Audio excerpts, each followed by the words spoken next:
Welcome to our next episode of LeadX, Leading by Example in the Stuttering Community. Today we have with us Jane Powell, who's the Executive Director of STAMA. Jane, thanks for being a guest on LeadX. Thank you very much for inviting me. Hope it's worth it. I guarantee you that it will be. So our first question is, Jane, what is your role in STAMA and what led to this role? So I'm CEO of the organization, and what led to this, I previously set up a charity called CALM, Campaign Against Living Miserably. And it was aimed at preventing male suicide in the UK. And I think suicide's the single biggest killer of men, young men in the UK and around the world. And the stigma attached to that when I launched the charity in 2006 was pretty much impenetrable. And that was a long voyage of discovery. And when I was looking at the British Stammering Association and the challenges there, what I saw was that very entrenched attitudes still around stammering and the feel and the understanding that people could laugh at it. So that so when I saw that and understood that that was the issue and that there was a kind of a thick, heavy curtain of stigma around the issue, then I thought, well, that would be exciting to do, something to tackle. Excellent, excellent. Did you have any anxiety or hesitation about being qualified enough to lead? I think I was, and I knew at that point, I knew or thought I knew 3 people who stammered. And that was pretty much the sum total of my understanding of the subject around stammering.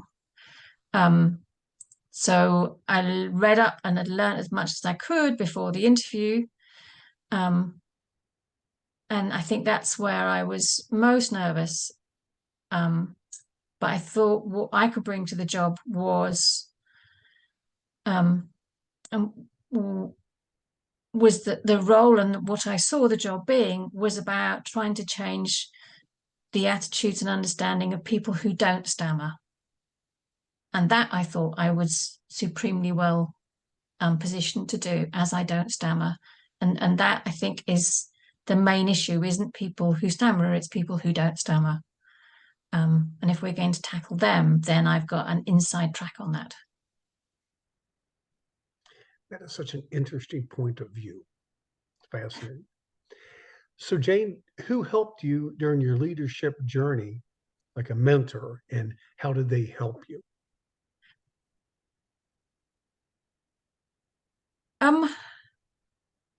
I think I made everyone's lives within the office and everyone who I met who stammered, I made their lives miserable by constantly asking them questions and trying to understand. And I think that got almost overwhelming for some people. But I really needed to drill down as far as I could and really get to understand what this iceberg was all about, what covert stammering was all about, what was it between children and adults, and what were the other kinds of stammering, and just, yes, so I made everyone's lives a nightmare, I think, on that. They were probably glad to talk about stuttering, actually. So, Okay. Not sure that not at that length. What challenges have you faced in this role, and how have you overcome them?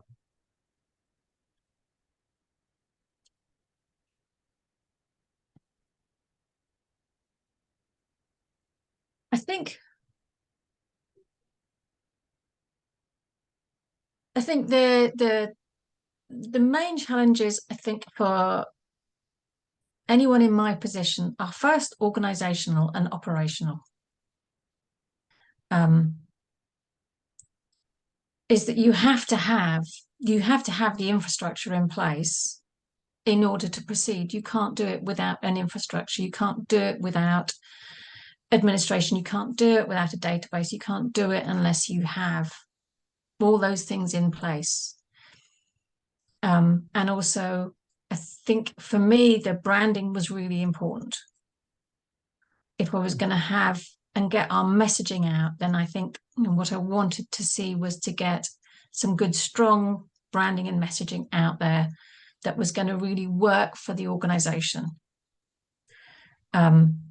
Because that's what people see, isn't, they're not going to see the CEO, they're going to see the website. And so getting all of those things into place, I think, was the first big challenge.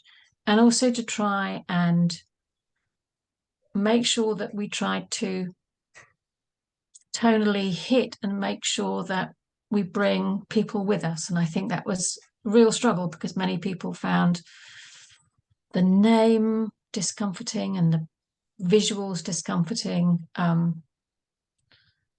And I think also there is and continues to be a concern that I don't stammer. So what right have I to be in this organization and to be the CEO? And I think that will continue. Gotcha. Gotcha. Look at how stamina leads the way. So we were just talking about this before. I mean, I just sit back and observe, and it's just amazing. And I think you do an incredible job, Jane. Thank you, yes, but I think that goes to my role isn't to create everything.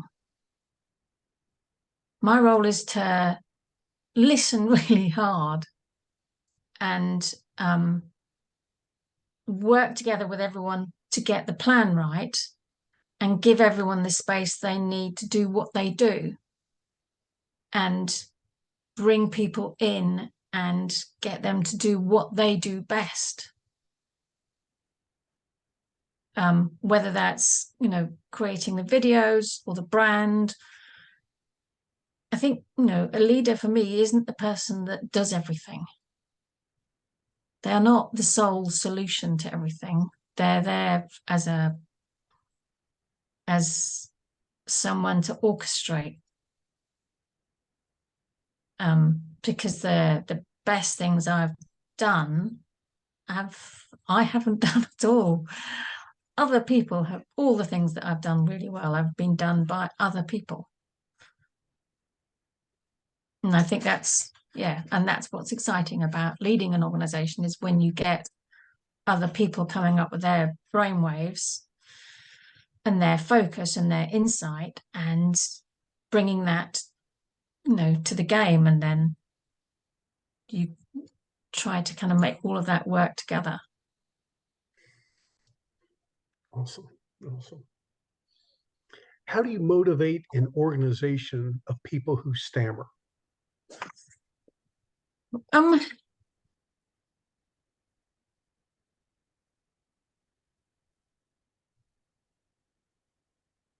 I think the answer to that is you're never going to mobilize everyone and motivate everybody all at the same time. Yeah. But you have to try and bring everyone with you. And that's always a challenge. And it's always a challenge, particularly with Stammer, which is a broad church. So there are people who are proud of their stammer, and there are people who would like not to stammer and not to be heard stammering. And, the job is to bring everybody along. And so it's a balance. And there's a kind of a third audience. There's this broad spectrum of people at both ends of that spectrum. And then there's the public. And so at the same time, you need to deliver a message to them, which is clear and unambiguous. And I think the challenge has been over this last 5 years to try and focus what that message is. And that's I've understood that's always been the goal from the start, is what is that message? It's not going to be rocket science when you get there, but you'll know it pretty much when you get there. Excellent. Excellent. What qualities or personality traits do you look for when assembling your team? Um, I think there's skills in there too. We need we need skills as well as qualities. So the willingness to collaborate, enthusiasm, willingness to try, and also get things wrong. To and not everyone will have those, will share those things. But I think collectively as a team, we need to know that sometimes we'll get things wrong, and we need to be ambitious, and we need to learn, and we need to track, and all of those kinds of things. But I think you want each member of the team is going to bring their own particular skills to that function of the organization that you need to fill. So I think, for me, leadership isn't just about the people, it's also about the plan. And where do you think, how are you, what's that plan? How is that gonna, how does that work in terms of the organization? Because if you haven't got those functions in your plan and within the people, then you're just speaking into thin air.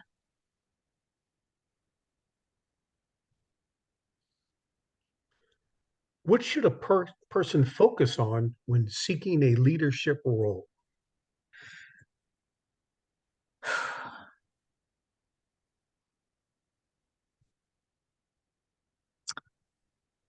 Um,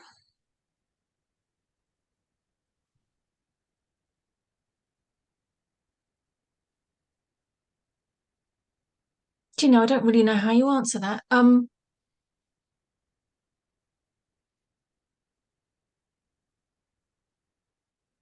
I think for me, you you've always got a strong idea about where you're trying to get to, and you're trying to persuade everybody else to go the same way. um, so I think you have to have that motivation, but that can't be like the God complex. You're not. Um, you kind of know where it is that you're trying to get to. What you need to do is to kind of find all the bits and all the people and all the stuff that's going to get you there. So you um, I think you have to learn, and you never stop learning and trying to work out and figure out a better way, and kind of going, well, okay, that didn't work, then we'll try this way. And then listening. You have a question further down, I think, about conflict. Yeah. And I think conflict, when you've got two people on two different sides, or you're on one side and everybody else is on the other side, I think the for me, the interesting thing is to try to find out, what does that conflict mean?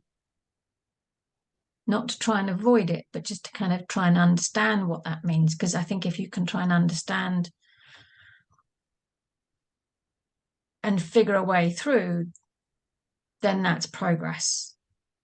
So you have to hit it. You can't just like pretend it's not there. I think that's where it becomes most creative and most practical and helps you through, is to see where the conflicts or problems are, and then to try and work out, so how do you get through that? So if one person is saying that's wrong and somebody else is saying that's right, then what does that mean? Rather than kind of go, oh, we can't do it, or we're just going to brush it aside or brush it under the carpet. I think you you have to learn, and you have to dig down, figure out a way through. Love it. Love it. Not sure How that made would you any describe? sense. Oh, I'm sorry. I'm not sure that made any sense. It made total sense. Total sense. Jane, how would you describe your leadership style, and what is important to you regarding the leadership of a stammering support organization? I think I think Um,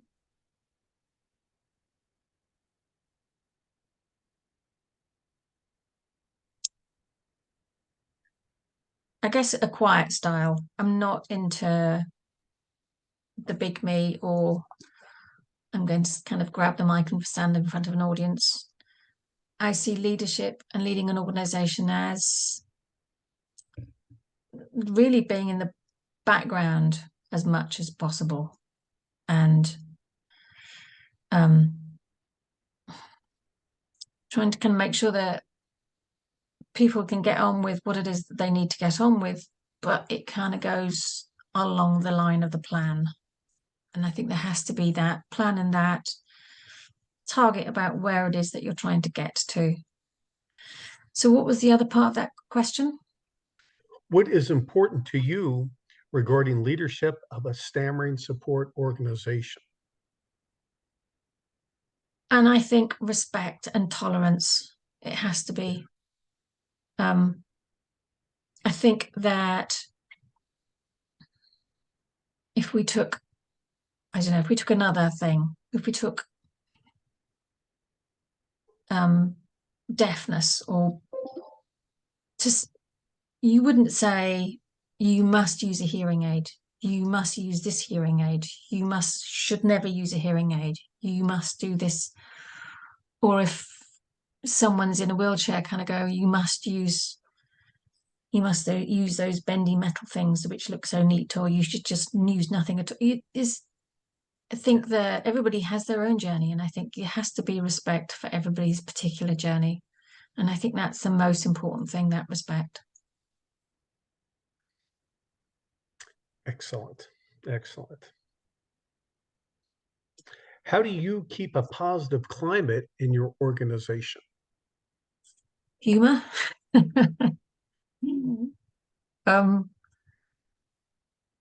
I think you have to enjoy the work. Um, and I think in part that means that everybody has to feel that they have got a voice, Mm. and also that people are allowed to make mistakes. Um, it's not, we all make mistakes. Um, but if we share in those, and kind of learn from the mistakes, and all collectively share in those celebrations, which I'm a bit rubbish at, then I think that helps. And a sense of humour. People are allowed to make jokes. Otherwise, we die. Keeping it fun. I love it. Love it. So you touched on this before, but how do you or did you resolve conflicts within your organization? I think conflicts never go away. Mm. Um, I think they kind of rumble on and then come back in another guise.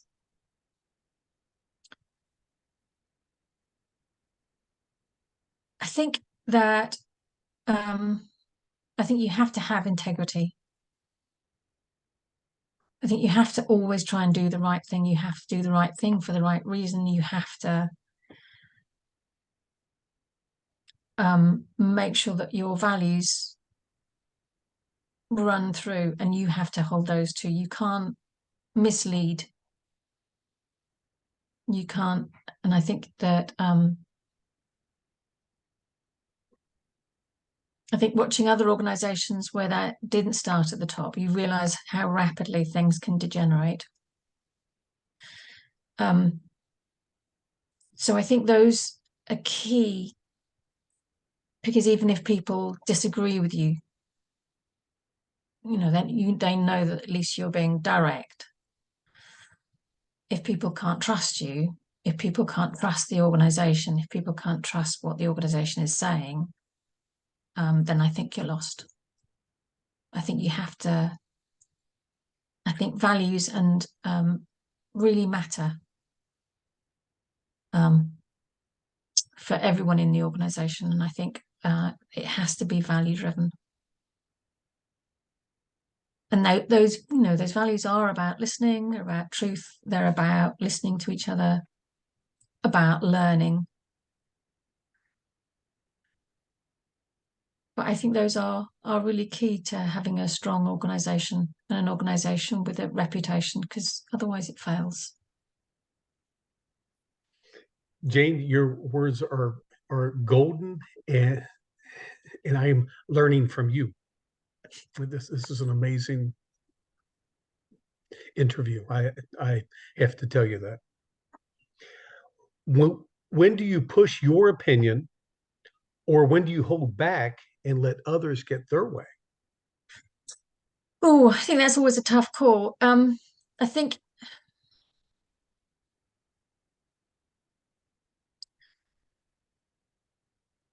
you've got to listen. You really have to listen. And I think if you listen, then that helps direct you. That helps direct the whole organization. If you listen to people from across the board, then you learn.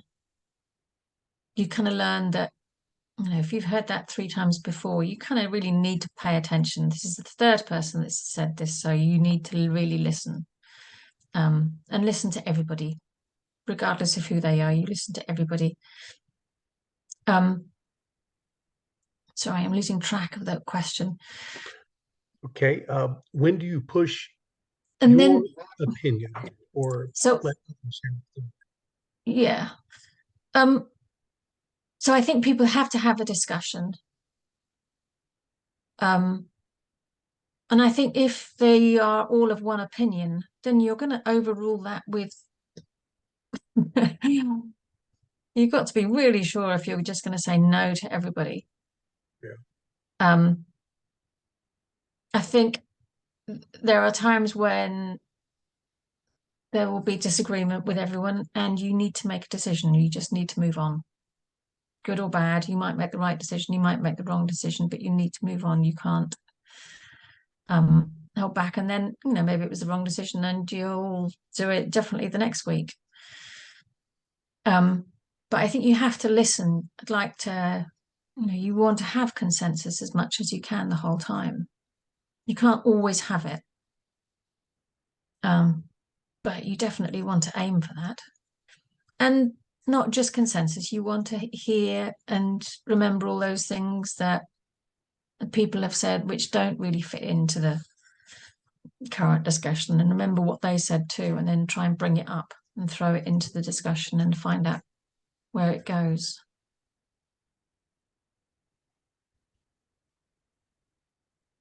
Awesome. How do you handle negative remarks or criticisms personally and organizationally? Well, personally, you're gutted, obviously. um, and then you have to kind of gather yourself and then think and then have another look at it and just think whether or not they're right. Yeah. Um, and find and see if you can see a way of kind of acknowledging that in a way which isn't too painful. Uh, Organizationally, you just need to kind of stick the brake on and do a turn if you're wrong. I think, as I said earlier, you have to.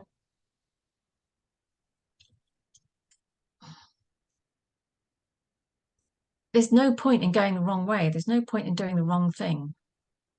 Just for ego, or just because that was part of the plan. If the plan needs to change, then the plan needs to change.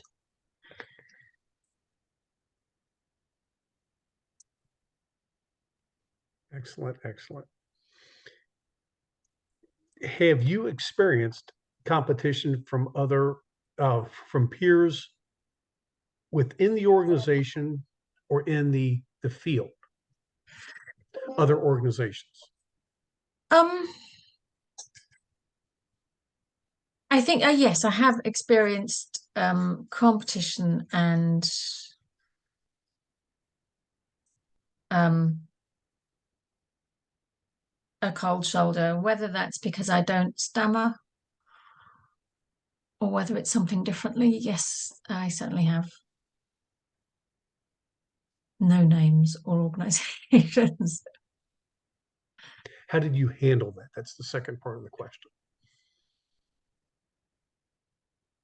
I guess I just try and ignore it. Um, I'll go back to people and kind of go, am I doing the right thing? Should I be in this post? Um,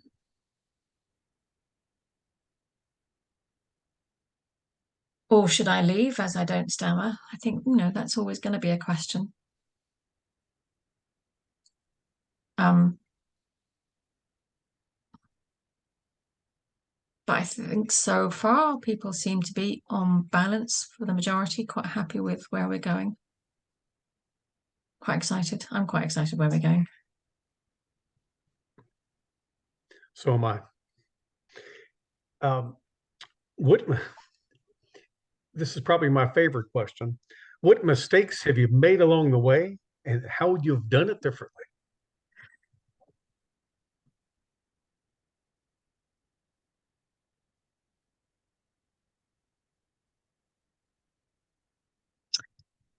I think the mistakes are generally not taking enough time over doing something, rushing, doing something too quick,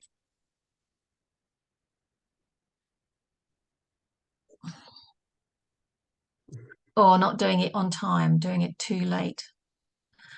So not getting a press release out for ISAD early enough this year. Still kicking myself on that. It should have gone out 4 weeks beforehand. How do you do it differently? I think reminding yourself each time not to sodding well rush this time, read it carefully, think about it.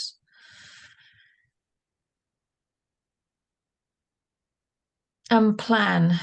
Think about how can this be avoided next time round? Um, should this bit of work go to somebody else? Should I, how could have I handled it differently? Should I, raise it in another forum? Should I raise it earlier or later? I think you do that all the time with everything you do. There's nothing where you kind of think, well, that was perfect.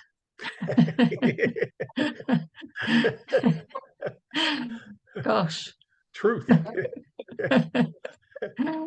You always think, well, that was about good enough. Was it? Was it good enough? Did I? Was it?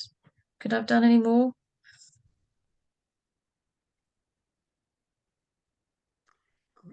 Great answer.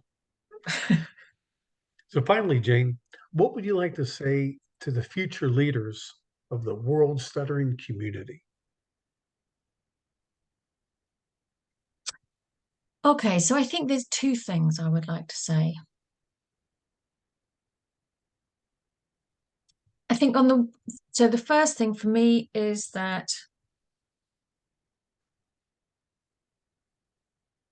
there are leaders out there for whom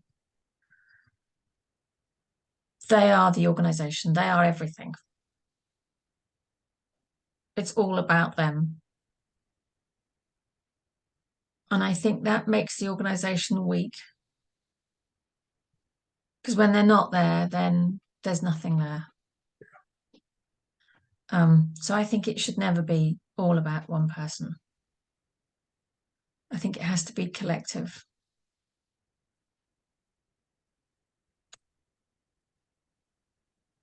And I think the other thing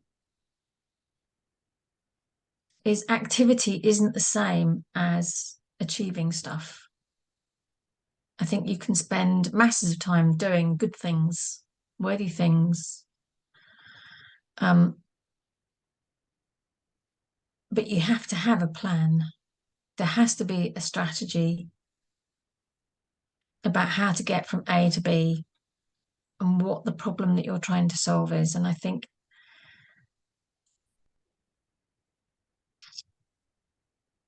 that That's almost the hardest part. That's the bit that requires the most thought and is the hardest bit to get to, is how do you, not just how do you get from A to B, what's the messaging that's really going to cut through? Um, and then how are you, and why is it going to cut through, and who is it going to cut through to? That's, I mean, I'm really pleased with the right to stutter statement and declaration, Yes. Yeah. because I think um,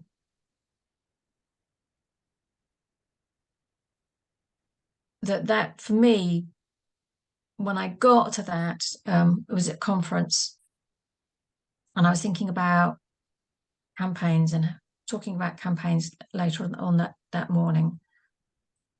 And what does a good campaign mean? What does it look like? And I was kept coming back to, what's the very essence? If you're going to lead somewhere, what's the essence of the message that you're trying to get across? And what's that truth that you're trying to deliver? Um, and I was walking along the road just thinking about all the things that I'd heard people saying, and the frustration that people felt, and just thinking about all the different frustrations about work and ordering stuff and working in education and the impatience and all of those kinds of things. And then landing on, there isn't that right to stutter. We need to ask for it. We need to not just ask for it, we need to say that we demand this right to stutter, to be allowed to stutter. Obviously, not everybody wants to stutter, and some people, so let's put on, that other paragraph underneath, but that's what we want. And I was really excited by that, because I just thought this has taken me years to get to. That simple thought. But for me, the excitement about that is that it takes us to a different piece of ground. Um, there's no point in talking to the fluent world about the iceberg. They're not going to understand what that means.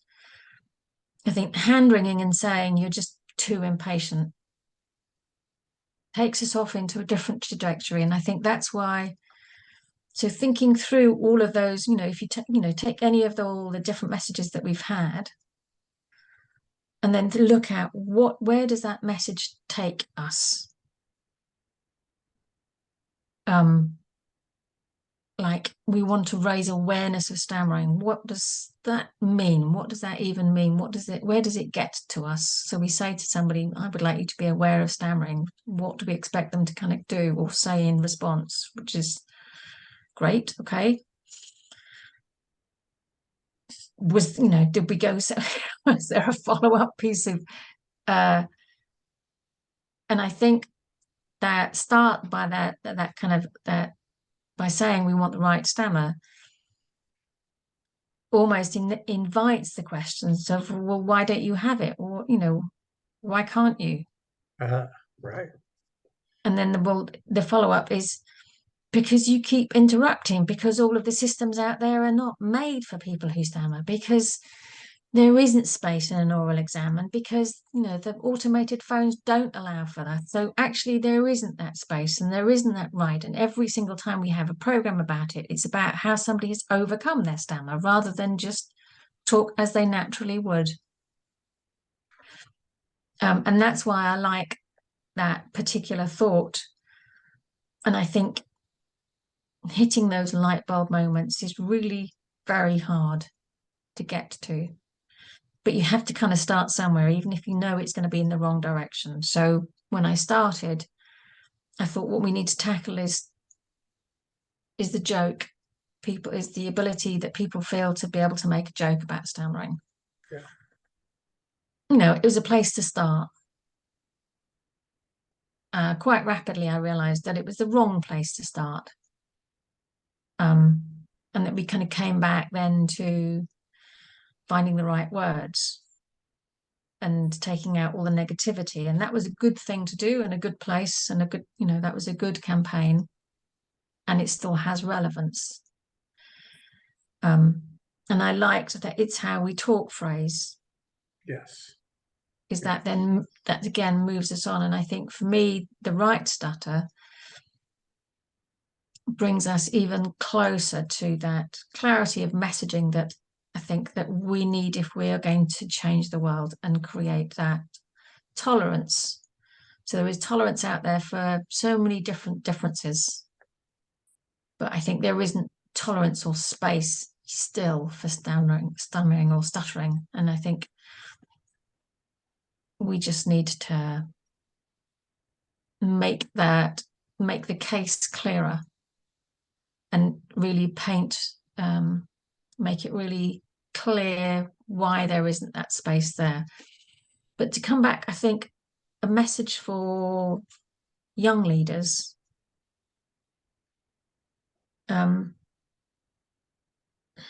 I think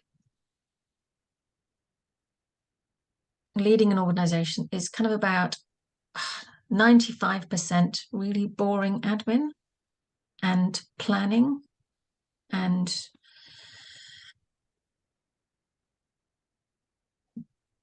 budgeting. Definitely need to be able to budget. And then there's the thought leadership about what is that message and having a strategy.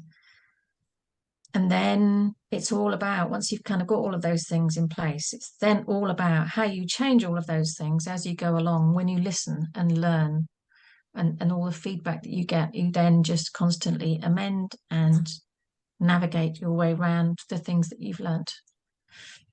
And don't be afraid ever to ask for some things. Ask for the completely impossible. And if somebody's not going to give you the impossible, then maybe you could have a subsequent ask. We would like this advert to go out in the cinemas. Would you put it in your cinema? Could you give us some billboards? Would you like to create something for us? And I think, again, it's not, a leader isn't the person that is able to deliver everything. I'm no good at advertising or marketing. That's why I go to people who are good at doing those things. Rather than pretend that I can. Just to find people with those skills and to use them, because they do it. They're professionals, so use them. Don't kind of do it yourself.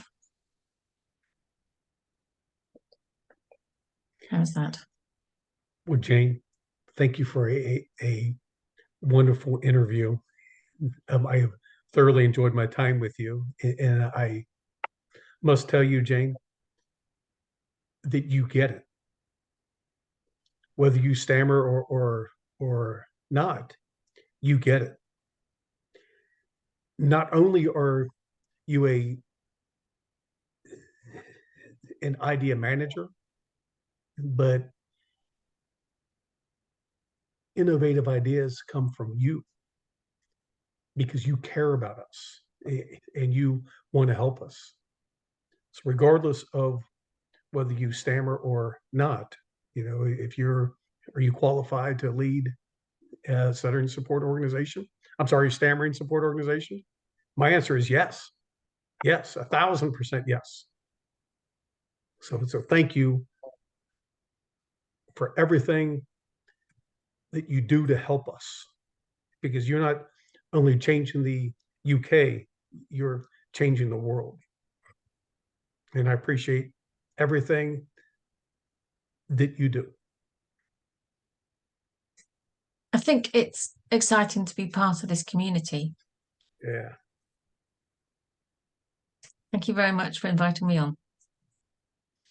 Well, thank you once again, Jane, and happy holidays to you and your family. Okay, thank you. Bye.